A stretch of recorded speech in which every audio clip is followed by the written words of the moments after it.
అదో అందమైన నగరం, హాలీవుడ్కు అనుకూలమైన ప్రాంతం. కానీ అప్పటికప్పుడు అగ్నికీలలు రాజుకున్నాయి. ఆ అగ్ని దావాణంలా వ్యాపిస్తోంది. ఆస్తి ప్రాణ నష్టాలకు కారణమవుతోంది. ఇది అమెరికాలోని లాస్ ఏంజల్స్లో పరిస్థితి. దీనికి కారణం అగ్రరాజ్యంలో ఎప్పుడూ వినిపించే అక్రమ వలసలే.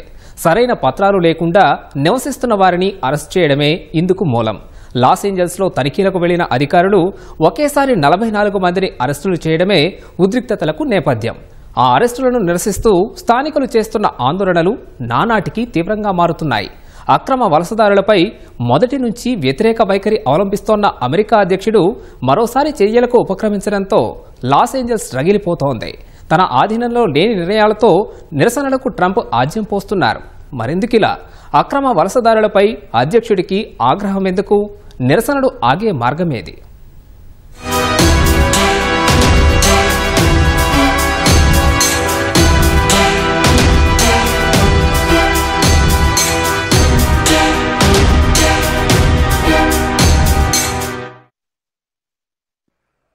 లాస్ ఏంజల్స్ అగ్రరాజ్యంలో వలసదారులు ఎక్కువగా ఉండే రెండో అతిపెద్ద నగరం.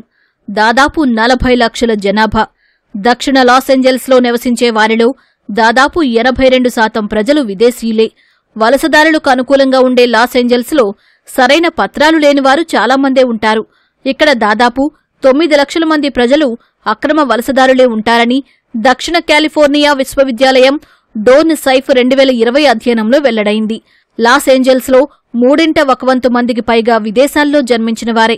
అలాంటి వారిని ఏరివెయ్యాలని కంకణం కట్టుకున్న అమెరికా అధ్యక్షుడు ఆ దిశగా తీసుకున్న చర్యల ఫలితంగానే లాస్ ఏంజల్స్ రణరంగంలా మారింది. ప్రపంచంలోనే one of the richest state అయినటువంటి కాలిఫోర్నియా, అందులోనే యూనివర్సల్ సిటీగా పేరుగాంచిన లాస్ ఏంజల్స్లో దాదాపుగా 42% పీపుల్ ఏషియన్ కాంటినెంట్ నుండి, అలానే మిగతా లాటిన్ అమెరికా మరియు ఎల్ సాల్వడార్, మెక్సికో నుండి వచ్చినటువంటి మైగ్రేట్ పీపుల్ 41% రిఫ్యూజెస్గా ఎక్కువ మంది అక్కడ జీవిస్తూ ఉన్నటువంటి విధానాన్ని మనం గమనిస్తూ ఉన్నాం. దీన్ని బేస్ చేసుకుని అదే లాస్ ఏంజల్స్లో ఒకప్పుడు అమెరికా దేశానికి ఉపాధ్యక్షురాలుగా పనిచేసినటువంటి కమలా హ్యారిస్ యొక్క నివాస స్థలం కూడా అట్ ప్రజెంట్ కాలిఫోర్నియాలో ఉన్నటువంటి లాస్ ఏంజల్స్లో ఉండటం గమనార్హం. ఇటువంటి పరిస్థితుల్లో డెమోక్రటికల్ అధికారంలో కలిగి ఉన్నటువంటి కాలిఫోర్నియాలో ట్రంప్ అనేటువంటి ఒక రాజకీయ విధానాన్ని ఈ యొక్క రాష్ట్రంలో ఇంప్లిమెంట్ చేయడానికి ప్రణాళికలను రూపొందించుకున్నారు. అదే ఈ లాస్ ఏంజల్స్లో జరిగేటువంటి ఆందోళనకరమైనటువంటి అంశాలు. లాస్ ఏంజల్స్లో ప్రస్తుత ఉద్రిక్తతలకు శుక్రవారం నాటి ఫెడరల్ అధికారుల తనిఖీలే ప్రధాన కారణం. డొనాల్డ్ ట్రంప్ ఆదేశాల మేరకు అక్రమ వలసదారులపై తనిఖీలు చేపట్టిన ఇమ్మిగ్రేషన్, కస్టమ్స్ ఎన్ఫోర్స్మెంట్ ఐసీఈ అధికారులు లాస్ ఏంజల్స్లో ఏకకాలంలో 44 మందిని అరెస్టు చేశారు. నగరంలోని ఫ్యాషన్ టౌన్లో ఫెడరల్ ఏజెంట్లు అక్రమ వలసదారుడనే కారణంతో ఓ దుస్తుల వ్యాపారిపై దాడి చేసి అనేక మంది ఉద్యోగులను అదుపులోకి తీసుకున్నారు. దీంతో లాస్ ఏంజల్స్లోని ప్రజలు పెద్ద ఎత్తున నిరసనలకు దిగారు. వందలాది మంది ప్రభుత్వానికి వ్యతిరేకంగా నినాదాలు చేస్తూ రోడ్లపైకి రావడంతో ఉద్రిక్త పరిస్థితులు నెలకొన్నాయి. ఘటనా స్థలానికి చేరుకున్న పోలీసులు లాఠీలు, బాష్పవాయు గోళాలను ప్రయోగించి ఆందోళనకారులను చెదరగొట్టారు. నిరసనకారులను అరెస్టు చేశారు. Service employees international union California అధ్యక్షుడు డేవిడ్ హొయోర్టాను అధికారులు అదుపులోకి తీసుకున్నారు. దీంతో మరింత రెచ్చిపోయిన ఆందోళనకారులు లాస్ ఏంజల్స్లోని ఫెడరల్ భవనం వెలుపల గుమిగూడి ఆయనను విడుదల చేయాలని డిమాండ్ చేశారు. ఆందోళనకారులను అడ్డుకోవడానికి ఫెడరల్ అధికారులు వారిపై పెప్పర్ స్ప్రేను ప్రయోగించారు. పొగ బాంబులను వదిలారు. అలా శుక్రవారం నాడు మొదలైన నిరసనలు కొనసాగుతూనే ఉన్నాయి.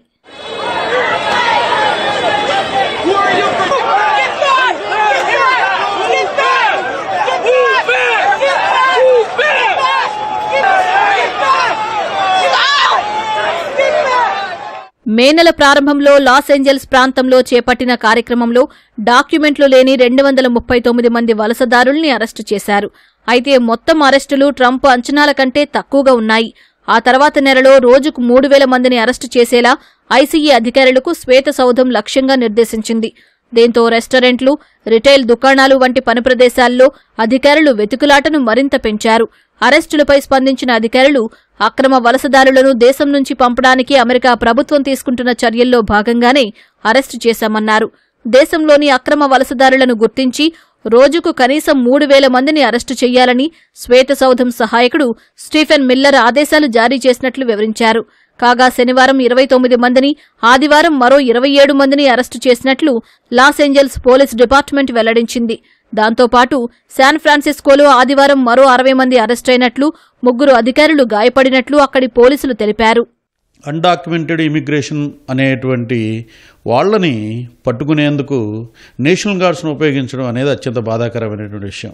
ఎందువల్లంటే ఆ దేశంలో రాష్ట్రాలకి స్వయం ప్రతిపత్తి అంటే సావర్నిటీ, సార్వభౌమాధికారాన్ని ప్రత్యేకంగా కల్పించబడి, అటువంటి ప్రత్యేకంగా కల్పించబడిన రాష్ట్రాల్లోకి నేషనల్ గార్డ్స్ని చొప్పించి అన్డాక్యుమెంటెడ్ ఇమిగ్రేషన్స్ వాళ్ళని అరెస్ట్ చేయటం, అదేవిధంగా చుట్టుపక్కల ప్రజలు భయాందోళనకు గురి చేయటం, దాని కారణంగా చుట్టుపక్కల ఉన్నటువంటి ప్రజలు రోడ్ల మీదకి రావటం అనేటువంటి కార్యక్రమం జరిగింది.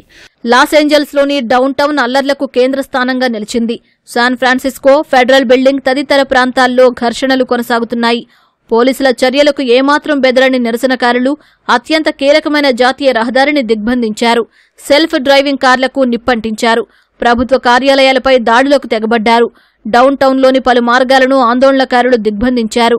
అల్లర్లను అణచివేసేందుకు, ఆందోళనకారులను అడ్డుకునేందుకు పోలీసులు విశ్వప్రయత్నాలు చేస్తున్నారు. బాష్పవాయువు, రబ్బర్ బుల్లెట్లను, చెవులు చిల్లులు పడే శబ్దాలు సహా పెప్పర్ స్ప్రే కూడా ప్రయోగించారు. ఆందోళనకారుల దాడుల నుంచి జాతీయ కార్యాలయాలను, నిర్బంధ కేంద్రాలను రక్షించడానికి నేషనల్ గార్డులను రంగంలోకి దించారు. ఆందోళనలను కొనసాగిస్తున్న వారిని అడ్డుకునేందుకు భారీగా పోలీసులను వినియోగించినట్లు లాస్ ఏంజల్స్ పోలీసు చీఫ్ మెక్డొనెల్ తెలిపారు. డజన్ల మంది ఆందోళనకారులను అరెస్టు చేసినట్లు వెల్లడించారు. ఫేస్ మాస్కులతో పలువురు దాడులు చేయగా వారిని అరెస్టు చేయాలని ట్రంప్ ఆదేశించారు. శాన్ ఫ్రాన్సిస్కోలోనూ డజన్ల కొద్దీ ఆందోళనకారులను పోలీసులు అరెస్టు చేశారు. మరోవైపు ఫెడరల్ అధికారులపై, పోలీసులపై ఎవరు దాడి చేసినా వారు జైలుకెళ్లడం ఖాయమని federal bureau of investigation FBI director cash Patel హెచ్చరించారు.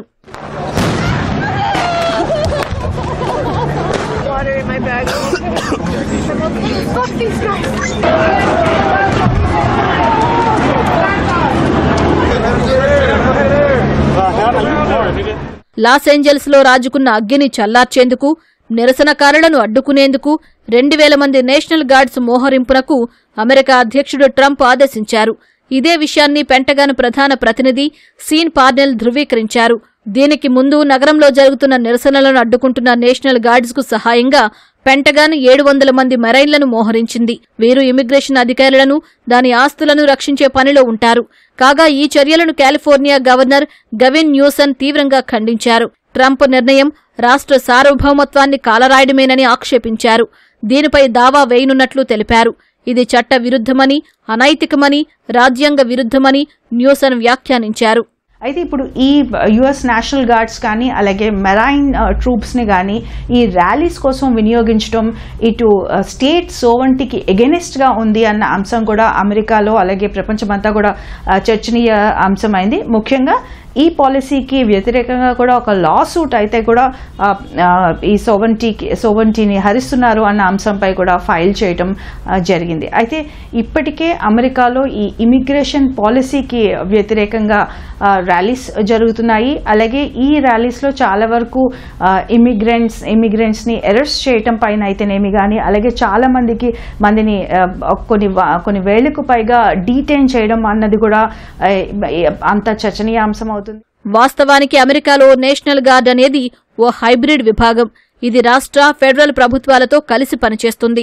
గవర్నర్ ఆదేశాలతో రాష్ట్రాల్లో నేషనల్ గార్డ్స్ ను రంగంలోకి దించుతారు. కానీ ఈసారి అమెరికా అధ్యక్షుడు ట్రంప్ తనకున్న అరుదైన అధికారాలను వినియోగించి నేషనల్ గార్డ్స్ ను లాస్ ఏంజల్స్ లో మోహరించారు. 1965 తర్వాత ఇలా జరగడం ఇదే తొలిసారి. ఈ చర్యల వల్లే ఆందోళనలు పెరిగాయని న్యూసమ్తో పాటు Los Angeles mayor current boss స్పష్టం చేశారు. ఇదిలా ఉంటే సోమవారం మరో 2000 మంది నేషనల్ గార్డ్స్ ను లాస్ ఏంజల్స్ కు పంపాలని ట్రంప్ అధికారులను ఆదేశించారు.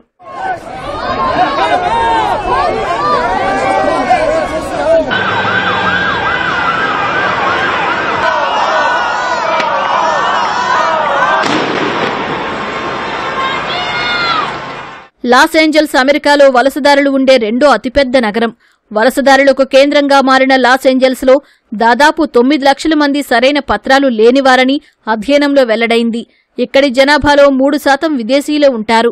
ప్రతి 5గురిలో ఒకరు వలసదారులు, ప్రతి కుటుంబంలో ఒకరైనా సరైన పత్రాలు లేకుండా ఉంటారు. అందుకే లాస్ ఏంజల్స్ లో పత్రాల తనిఖీలకు ఉపక్రమించింది ట్రంప్ ప్రభుత్వం.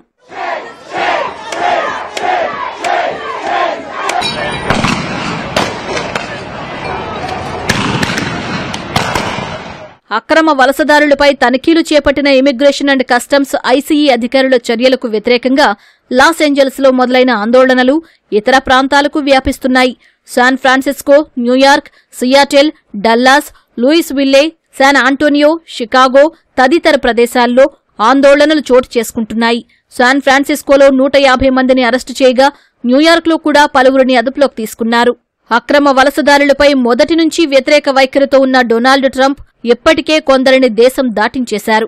సరైన పత్రాలు లేని వారిని గుర్తించే బాధ్యతను ఇమిగ్రేషన్, కస్టమ్స్ ఎన్ఫోర్స్మెంట్ ఐసీఈ అధికారులకు అప్పగించారు. దీంతో చెలరేగిన ఉద్రిక్తతలు మున్ముందు ఎటువైపు దారితీయనున్నాయో తెలియడం లేదని అంతర్జాతీయ నిపుణులు అభిప్రాయపడుతున్నారు.